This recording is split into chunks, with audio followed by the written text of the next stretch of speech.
우리가 읽은 본문은 선한 사마리아인으로 아주 유명한 본문이죠. 예수님의 비유이기도 합니다. 내용을 다 아실 것이지만 그래도 간단하게 언급을 좀 드리겠습니다. 어떠한 사람이 등장을 하죠. 이 사람은 유대인을 가리키는 것으로 보는 것이 좋겠어요. 어느 한 유대인이 예루살렘에서 여리고로 내려가는 길이었습니다. 여러분, 이 길은 약 17에서 20마일 정도 되는 길인데요. 이 길은 매우 험하고 인적이 드물어서 강도들이 자주 출몰했다고 해요. 이 강도들은 매우 야만적이었습니다. 그들은 이 유대인의 돈을 빼앗은 것을 뿐만 아니라 옷까지 벗겼죠. 이는 수치와 모욕을 주기 위함일 것입니다. 그리고 자신들을 추격해 오지 못하게 하기 위함인지 아니면 자신들의 잔인성을 만족시키기 위함인지는 모르겠지만 거의 죽을 정도가 될 정도로 때리기까지 하죠. 다행히 한 제사장이 죽어가던 유대인을 보게 되었습니다. 어떠한 신학자에 의하면 제사를 섬기던 제사장들이 여리고 지역에 많이 살았다고들 해요. 여리고 지역에 살면서 자신의 맡은 순서가 되면 예루살렘 성을 왔다 갔다 하면서 제사를 섬긴 것입니다. 그중 한 제사장이었을 거예요. 제사를 섬기고 여리고로 내려가던 중에 강도 만난 자를 보게 된 것입니다. 그러나 그는 그 강도 만난 자를 보고서는 그냥 지나쳐 버렸어요. 영어로는 passed by on the other side라고 번역했거든요. 다른 쪽으로 멀리 돌아서 간 것입니다. 레위기서에 보면 제사장은 시체와 가까이 할 수 없다고 하잖아요. 아마도 그런 이유로 그냥 지나쳐 간 것 같습니다. 나름 율법을 지키기 위해서 행동한 것 같아요. 그리고 그 후에 한 레위인도 그곳에 이르렀다 말하고 있죠. 제사장과 마찬가지로 제사를 섬기는 목적으로 그 길을 오고 갔을 것이 분명해요. 이 레위인도 역시 강도 만난 유대인을 보고는 피해 갔습니다. 그리고 이어서 세 번째로 사마리아인이 등장을 합니다. 이 사람도 역시 두 사람과 마찬가지로 유대인을 보았어요. 본 것은 같은데 느끼는 감정은 달랐고 그에 따른 행동이 달랐습니다. 13절에 보니까 제사장과 레위인과는 달리 사마리아인은 그 강도 만난 유대인을 보고는 불쌍히 여겼다. 이렇게 기록하고 있어요. 여기서 불쌍히 여겼다. 이 의미는요. 그 광경을 보고는 자신이 고열이 날 정도로 감정이입이 되었다는 것입니다. 자기 일처럼 여긴 거예요. 자기 가족이 마치 이 일을 당한 것처럼 아파하고 그 고통을 함께 느낀 거죠. 그 마음이 동기가 되어서 이 사마리아인은 강도 만난 자의 상처에 기름과 포도주를 붓고 싸매어 줍니다. 포도주로 상처 부위를 씻어내고 기름으로 상처를 완화하기 위함이었을 거예요. 일종의 응급처치를 한 것이죠. 그리고는 자기 짐승에 태워서 주막으로 데리고 갑니다. 이 사람은 계획에도 없던 주막에서 1박을 하게 된 것입니다. 원래 그가 계획했던 계획의 모든 일정이 틀어지게 된 거예요. 잘은 모르겠지만 가족을 만난다든지 사업 파트너를 만나기로 했던 등등의 여러 계획들이 있지 않았겠습니까? 그 계획들을 틀은 거죠. 그것까지 감수하고서 생면부지에 유대인을 위해 쉴곳과 음식으로 섬기고 정성스럽게 돌보아 준 것입니다. 그뿐인가요? 주막 주인에게 돈을 지어주고는 강도 만난 사람을 마저 돌봐주오라고 부탁을 하죠. 그러면서 2데나리온을 주었다 합니다. 여러분, 이 돈의 가치는요, 당시 주막에서 한두 달 정도 머무를 수 있는 액수였대요.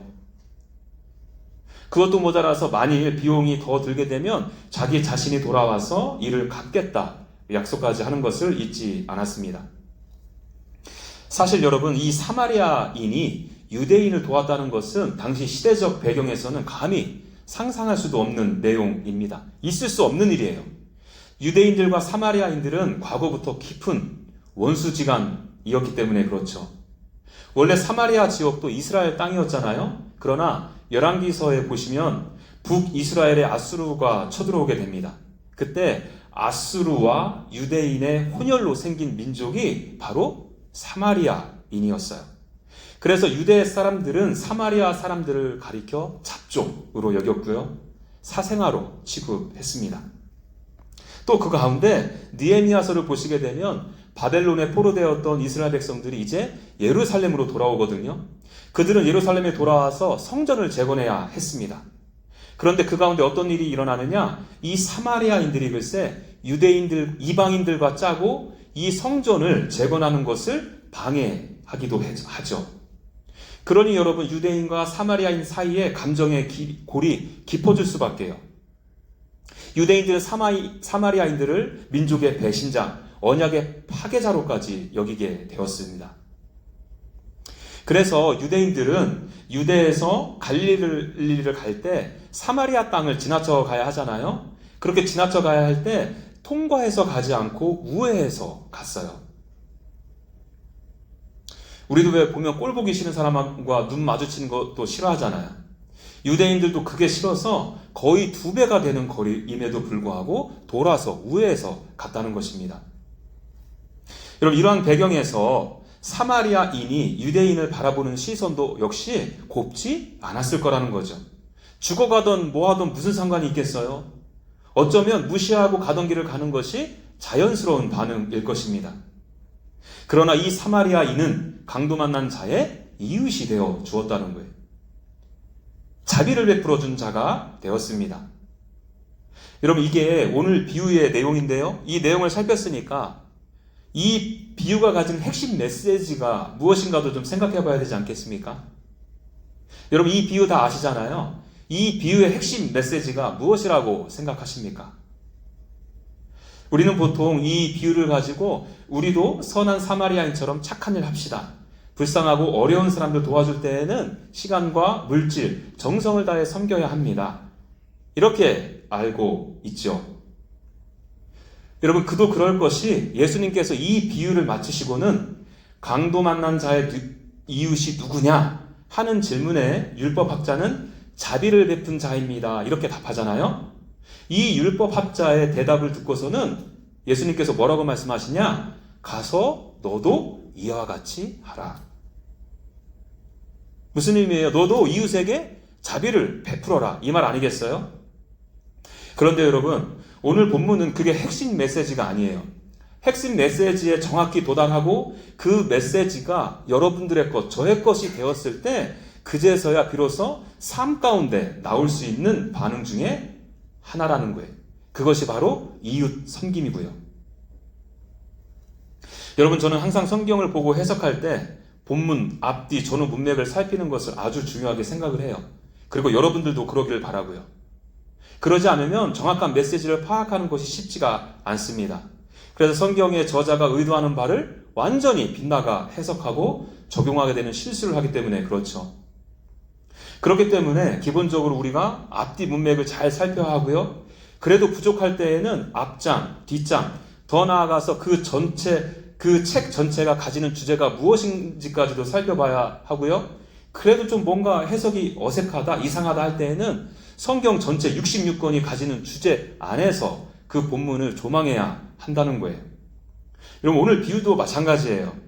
여러분, 비유 이야기만 딸랑 놓고 보면 그렇게 해석할 수밖에 없어요. 이웃을 섬기라, 이렇게밖에 해석할 수 없다는 거예요. 여러분, 오해는 하지 마시기 바랍니다. 이웃 섬김이 비성경적이라는 말씀은 아니에요. 저도 이 비유의 핵심 메시지를 살피고 나서 여러분들에게 이웃을 섬기자, 그렇게 적용점을 제시할 거예요. 다만 이 비유의 핵심 메시지가 그게 아니라는 거예요. 우리 한번 확인해 볼까요? 오늘 본문 시작절이죠. 25절 말씀을 다 같이 읽어보겠습니다. 25절 말씀 시작. 어떤 율법교사가 일어나 예수를 시험하여 이르되 선생님, 내가 무엇을 하여야 영생을 얻으리이까? 여러분, 이 말씀으로 오늘의 이야기가 시작되잖아요. 지금 율법교사는 무엇을 묻고 있습니까? 무엇을 해야 영생을 얻을 수 있습니까? 그러니까 여러분, 오늘 이 말씀의 주제는 뭐라고요? 바로 영생, 구원인 거예요. 바로 위에 누가복음 10장 20절도 눈으로 좀 보시겠습니까? 누가복음 10장 20절.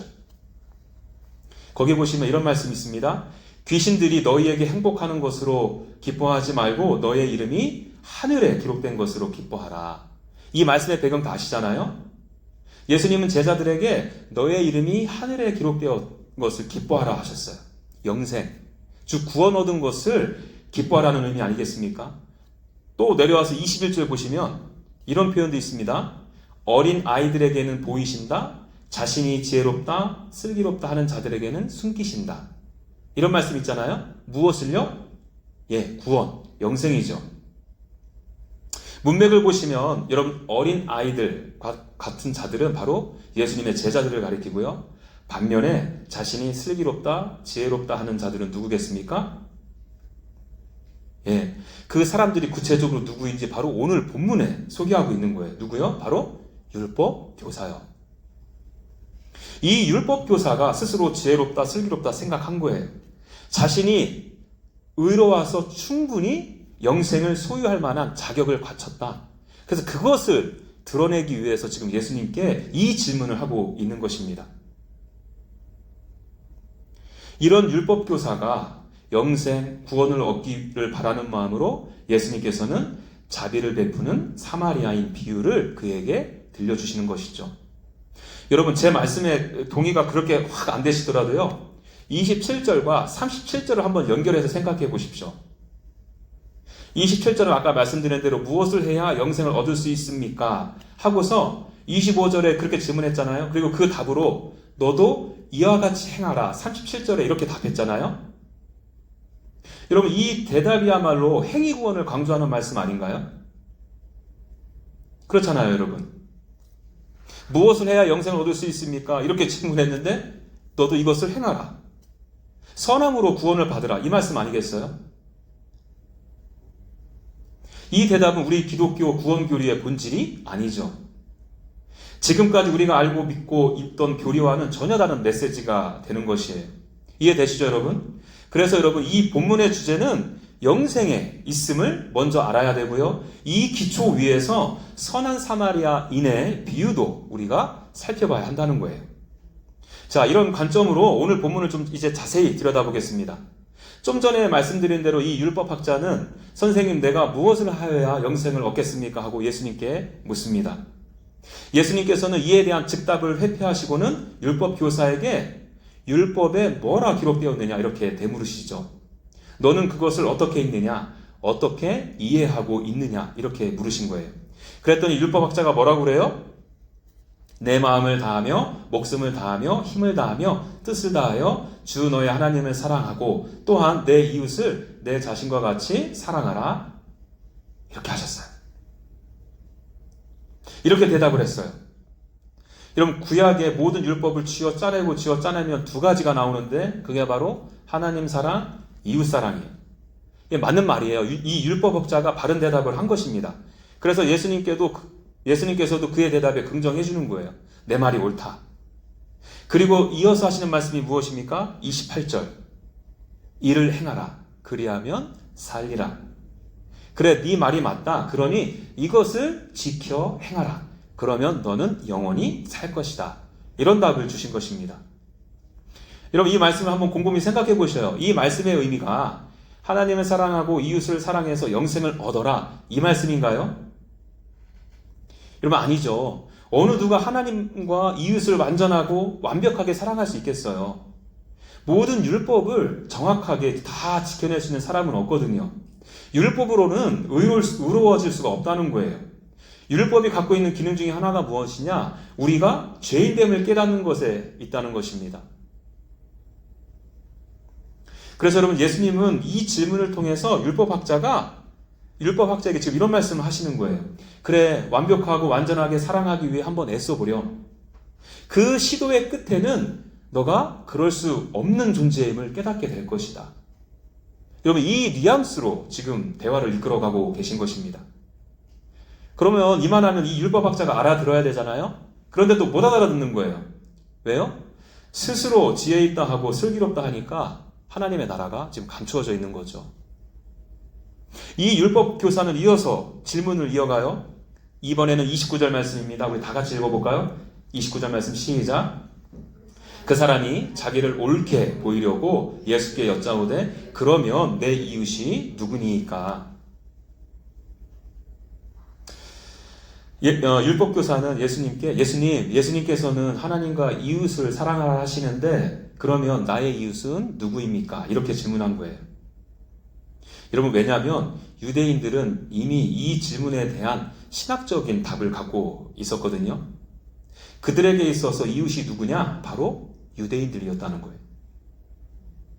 라이트푸트 신학자라는 분은요, 유대 랍비들이 갖고 있는 이웃의 정의를 이렇게 설명해요. 들어보세요. 너는 이웃을 사랑하여야 하지만 모든 이방인들은 제외된다. 왜냐하면 이방인들은 우리의 이웃이 아니고 우리 민족과 종교에 속한 자들만이 우리의 이웃이기 때문이다. 그러니까 여러분, 이 율법교사는요, 다분히 예수님께 이런 대답을 듣고 싶었던 거예요. 너의 이웃이 누구냐고? 당연히 유대인이지. 왜냐하면 여러분, 예수님도 유대인이잖아요. 만일 예수님께서 그렇게 대답하셨다면 이 율법학자는 기다렸다는 듯이, 그쵸 예수님? 저는 일주일에 금식 3번씩 하고요, 제 소유의 얼마를 나눠서 구제하고요, 11조도 꼬박꼬박 내고 있는걸요. 이것만 봐도 제가 하나님과 이웃을 얼마나 사랑하는지 보이지 않으시나요? 이렇게 자기 의를 드러내려 했다는 것입니다. 그러나 예수님께서는 어떻게 대답하십니까? 예, 여러분, 그에 대한 대답으로 여러분, 자비를 베푼 사마리아인, 선한 사마리아인의 비유를 지금 들려주시는 거예요. 이 비유의 내용은 좀 전에 말씀드렸으니까 넘어가고요. 이 비유를 들려주시고 나서 예수님께서 율법학자에게 반대로 질문을 하세요. 그게 36절 말씀이에요. 한번 이 말씀도 같이 읽습니다. 36절 말씀 시작. 내 생각에는 이 세 사람 중에 누가 강도 만난 자의 이웃이 되겠느냐? 여러분, 이 질문을 잘 보세요. 이 질문은 여러분 사실 율법학자의 질문을 완전히 틀어버리신 거예요. 누가 나의 이웃입니까? 이 질문을요, 누가 강도 만난 자의 이웃이냐 하고 묻잖아요. 여러분, 이 질문의 차이가 좀 보이시나요? 율법학자의 질문을 보세요. 누가 나의 이웃입니까? 해서 초점이 누구에게 맞춰져 있죠? 나요. 그러나 예수님은 누가 강도 만난 자의 이웃이냐 해서 누구에게 초점이 맞춰져 있죠? 강도 만난 자. 여러분, 이 질문이 가지는 가장 큰 차이는 무엇이냐? 이웃에 대한 정의가 달라진다는 거예요. 율법학자는 이웃에 대한 정의를 도움을 주는 쪽에서 정리했죠. 그렇죠? 그러나 예수님은 어떻게 정의했어요? 도움을 받는 쪽에서 이웃의 의미를 정의했다는 거예요. 예수님은 지금 이 율법학자가 갖고 있던 이웃의 개념을 허무시기 위해서 자비를 베푸는 사마리아인을 비유로 말씀하시고 계신 것입니다. 여러분, 한번 생각해 볼까요? 오늘 비유에 나오는 유대인이 만일 강도를 만나지 않고 거반 죽을 지경이 아니었다라고 가정해 보겠습니다. 지금 그는 예루살렘에서 여리고로 내려가는 길이에요. 그 와중에 제사장을 만났다고 가정해 보죠. 이때 제사장은 이웃일까요? 아닐까요? 예. 레위인은요? 이웃일까요? 아닐까요? 예, 이웃이죠. 더군다나 여러분, 제사장이고 레위인이잖아요. 얼마나 좋은 이웃이에요? 반대로 사마리아인은요? 어떻겠습니까? 이웃은커녕 원수와도 같은 존재예요. 좀 전에 역사적 배경 말씀드렸잖아요. 유대인들의 관점에서는 도저히 이웃이 될 수 없죠. 여러분, 이 관점이 바로 누가 나의 이웃입니까? 하는 관점에서의 이웃에 대한 정의라는 거예요. 그런데 오늘 이 이야기에서 유대인은 강도를 만나 거반 죽게 되었죠. 여러분, 이때 제사장과 레위인은 이 유대인의 이웃이 되어 주었나요? 아니죠. 아이러니하게도 사마리아인이 이웃이 되었습니다. 어쩌면 이 유대인은 누가 도와주는지도 모르는 채 도움을 받았을 거예요. 더럽다고 생각하는 사마리아인이 도움을 주고 있다 인지했어도 거부할 능력조차 없었죠. 왜요? 거반 죽어가고 있는데 무슨 힘이 있겠어요? 여러분, 만일 사마리아인이 누가 나의 이웃입니까? 라는 관점으로 그도 이웃을 정의하고 있었다면 그 유대인의 이웃이 되어줄 수 없었죠. 원수지간이니까요. 그러나 사마리아인은 강도 만난 자에게 집중했어요. 다시 말해서 누가 강도 만난 자의 이웃인가? 이 관점으로 유대인을 바라보았다는 말입니다. 여러분, 이런 면에서 볼 때 이 유대인은요, 강도를 안 만났으면 모를까 강도를 만나고 난 뒤에 이웃이 바뀐 거예요. 여러분, 이 비유에서 이것이 참 중요한 설정이에요. 그냥 유대인이 아니에요. 강도 만나서 다 털리고 거의 죽게 된 유대인. 그렇기에 이웃이 달라졌다니까요. 여러분, 예수님께서 이 율법학자에게 누가 나의 이웃입니까? 이렇게 묻는 율법학자에게 누가 강도 만난 자의 이웃이냐? 이렇게 질문을 트신 이유가 어디에 있을까요? 너도 선한 사마리아인처럼 되어야 한다. 이것을 가르치기 위해서일까요? 아니죠. 너에게는 선한 사마리아인이 필요하다. 여러분, 이 말씀을 해주시는 것입니다. 왜요? 이 율법학자는 자기 의로 똘똘 뭉친 강도 만난 자였으니까요. 이 사람은 지금 누구에게 도움을 줄 위치에 있는 것이 아니라 철저히 도움을 받아야 하는 위치에 놓여진 존재라는 것이죠. 여러분, 요한복음 10장 10절에 보시면요, 도둑이 오는 것은 도둑질하고 죽이고 멸망시키려는 것뿐이요, 이런 말씀이 있어요. 지금 이 학자의 영적인 상태가 강도 만난 자와 같다는 거예요. 강도 만났다라는 거예요. 강도에게 다 털털 털리고 옷까지 벗겨지고 심하게 매맞아 거의 죽게 된 사람이라는 것이죠. 강도에게 돈을 빼앗긴 것처럼 하나님과 사귐과 교제 안에서 주어지는 영혼의 부유함을 다 빼앗겨버린 거예요. 옷이 벗겨진 것처럼 죄로 인해 수치스럽고 부끄러워서 감히 하나님 앞에 나아가지 못하는 존재가 된 것입니다. 거의 죽게 된 것처럼 입을 열어서 하나님을 찬양하지도 못하고 손과 발의 기능이 상실해서 하나님의 뜻대로 살며 기동하지도 못하게 되는 존재가 되었다는 거예요. 내 사랑하는 이 율법학자야, 나는 너가 강도 만난 자란 사실을 깨닫게 되길 바란다. 그래야 너는 비로소 진정한 이웃을 만날 수 있다. 여러분, 이 말씀을 하시는 것입니다. 그렇다면 여러분, 강도 만난 자에게 이웃이 된 사마리아인은 과연 누구를 의미할까요? 자비를 베푼 사람은 누구를 가리켜서 하는 말일까요? 비유의 사마리아인처럼 율법학자를 불쌍히 여기고 그 일을 자신의 일처럼, 내 가족의 일처럼 여김으로 그를 위해 모든 것을 내어줄 진정한 이웃이 누구냐는 것이죠. 이 비유를 주시며 그 율법학자 앞에 계시는 예수 그리스도 아니겠어요? 예수님께서는 무엇을 행하야 영생을 얻는 것이 아니라 영원한 생명이신 예수님을 이웃 삼는 것이 영생을 얻는 것이다. 이 말씀하시는 것입니다. 내가 바로 이 비유에서 말하는 자비를 베푸는 사마리아인이다.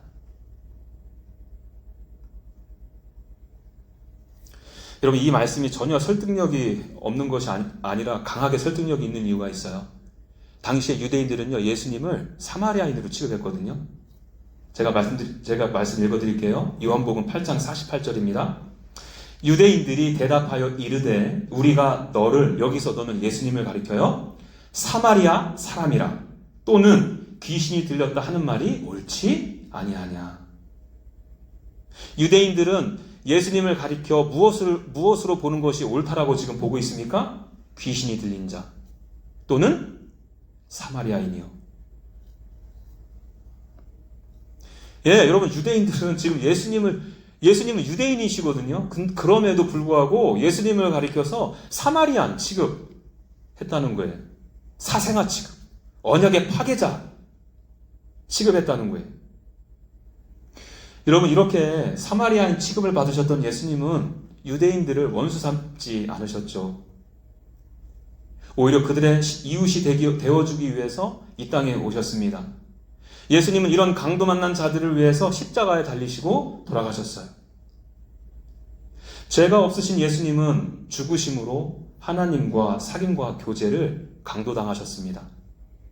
하나님과 몇 날 며칠 교제하지 않아도, 죄 짓고 살아도 우리는 많이 괜찮잖아요?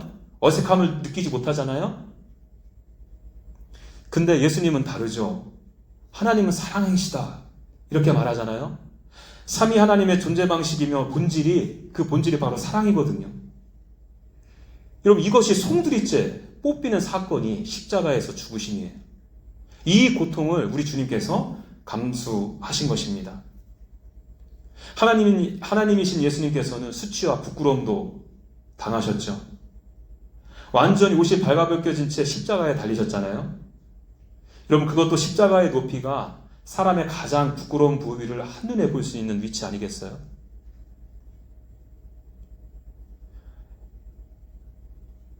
못이 박혀서 가리지도 못해요.